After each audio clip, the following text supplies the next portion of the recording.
કણ કણ રામમય જન જન રામમય। અયોધ્યામાં તૈયારીઓ હાલમાં પૂરજોશમાં ચાલી રહી છે અને ઉત્સાહ લોકોમાં જોવા મળી રહ્યો છે। ત્યારે શું છે તૈયારીઓની રૂપરેખા, જુઓ આ ખાસ અહેવાલ।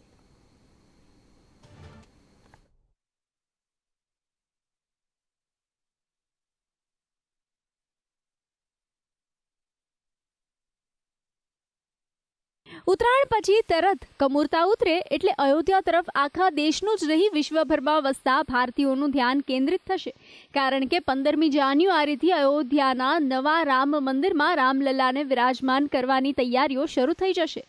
16 જાન્યુઆરીથી રોજે રોજ વિધિ વિધાન અને અનુષ્ઠાનો હશે। આ તમામ વિધિ પ્રાણ પ્રતિષ્ઠાનો એક જ ભાગ છે। 16 થી 21 સુધી અલગ અલગ પૂજન થશે અને 22મી જાન્યુઆરી 2024ને સોમવારે બપોરે રામલલ્લાની પ્રાણ પ્રતિષ્ઠા થશે।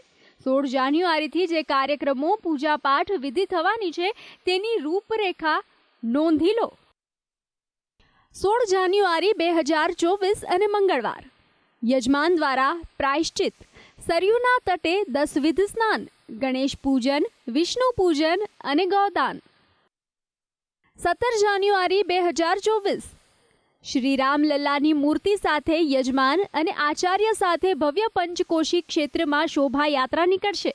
રામજી, તેના ભાઈઓ અને હનુમાનજીની પ્રતિમા અલગ અલગ રથમાં હશે અને મંદિર આસપાસ શોભાયાત્રા ફરશે।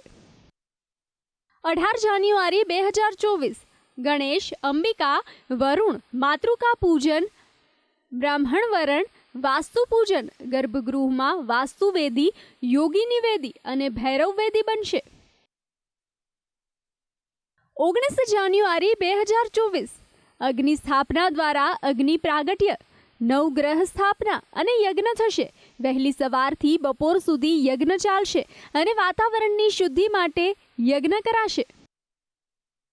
20 જાન્યુઆરી 2024 સરયુનું જળ ભરેલા 81 કળશથી ગર્ભગૃહને ધોવામાં આવશે।